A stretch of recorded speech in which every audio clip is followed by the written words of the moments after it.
America, ये खबर मिल रही है, मोबाइल मिसाइल लॉन्च करने की क्षमता खत्म करेगा। ये बहुत बड़ी खबर है। मोबाइल मिसाइल लॉन्चिंग की जो एक तरह से कैपेसिटी है ईरान की, उसी का खामियाजा अलग अलग जगहों पर अमेरिका को अपने यूएस बेसिस पे नुकसान के तौर पर देखना पड़ रहा है। और ऐसे में अब खबर मिल रही है कि अमेरिका ये कोशिश करने वाला कि जो इनका मोबाइल मिसाइल लॉन्च सिस्टम है उसे तबाह किया जाए। ये एक और बड़ी जानकारी हम आपको दे रहे हैं और ये बहुत क्रूशियल इसलिए हो जाती है क्योंकि आपको बताएं कि ईरान ऑल आउट अटैक कर रहा है और मोबाइल जो मिसाइल लॉन्चिंग की क्षमता है वो इसको बहुत मदद कर रही है ईरान को इन अटैक्स में। ऐसे में उसे पूरी तरह से खत्म करने की कोशिश अमेरिका करने वाला है। अमेरिका ने डिसाइड किया है कि उन मोबाइल लॉन्चिंग सिस्टम्स को पूरी तरह से तबाह कर दिया जाएगा जिसका इस्तेमाल ईरान यूएस बेसिस को टारगेट करने के लिए कर रहा है। तो ये बड़ी खबर, बड़ी जानकारी और बहुत डिसाइडिंग हो सकती है। देखिए, युद्ध का ये छठा दिन और लगातार विध्वंसक मोड में युद्ध आता दिखाई दे रहा है क्योंकि अमेरिका रणनीतिगत तरीके से अमेरिका और इजराइल ईरान को कमजोर करने की कोशिश कर रहे हैं। और इसी बीच अपने दर्शकों को बता दें कि मिडिल ईस्ट में जंग का दायरा जो है वो लगातार बढ़ता जा रहा है। ईरान ने अमेरिकी नेवल बेस पर बहरीन में हमला किया है और वहां पर जो नेवल बेस है वो पूरी तरीके से मलबे में तब्दील हो गया है। एक रिपोर्ट भी इसी से जुड़ी आपको दिखाते हैं।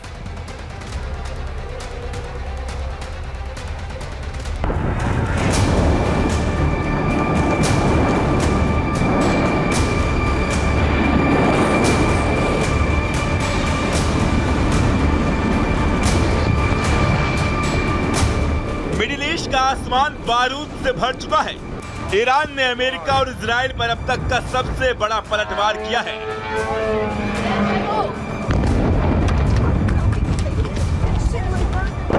ईरानी रिवोल्यूशनरी गार्ड यानी IRGC ने दावा किया है उसने अमेरिका इजराइल की आक्रामकता के जवाब में 18वीं जवाबी सैन्य कार्रवाई शुरू कर दी है।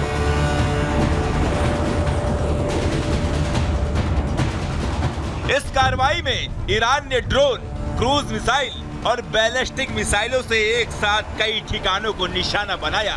ईरान की तरफ से जारी फुटेज में साफ देखा जा सकता है कि किस तरह मिसाइलें आसमान चीरते हुए अपने टारगेट की ओर बढ़ रही हैं। ईरान का दावा है कि उसके ड्रोन और मिसाइल सीधे इजराइल और अमेरिका के सैन्य ठिकानों पर गिरे। सबसे बड़ा हमला इजराइल की राजधानी तेल अवीव के बेहद संवेदनशील इलाके किरिया में बताया जा रहा है। यही वो इलाका है जहां इजराइल के रक्षा मंत्रालय और कई अहम सैन्य दफ्तर मौजूद हैं। वहीं तेल अवीव के हरजेलिया इलाके में भी ईरान की बैलिस्टिक मिसाइलों ने कहर बरपाया। हमले के बाद पूरे सेंट्रल इजराइल में सायरन बज रहे हैं। लोगों को तुरंत बंकरों में जाने का अलर्ट दिया गया।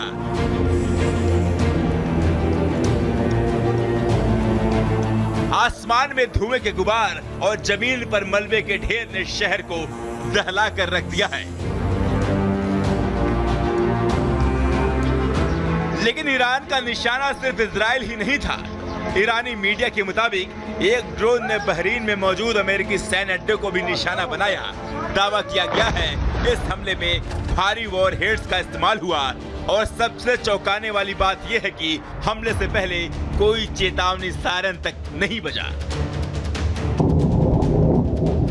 उधर जंग की लपटें सऊदी अरब तक पहुंचती भी दिखाई दी। रिपोर्ट्स के मुताबिक रियाद की ओर बढ़ रही 3 क्रूज मिसाइलों को सऊदी एयर डिफेंस ने शहर के बाहर अल खर्ज इलाके में इंटरसेप्ट कर तबाह कर दिया। यानी मिडिल ईस्ट का पूरा इलाका अब इस युद्ध की चपेट में आता दिख रहा है।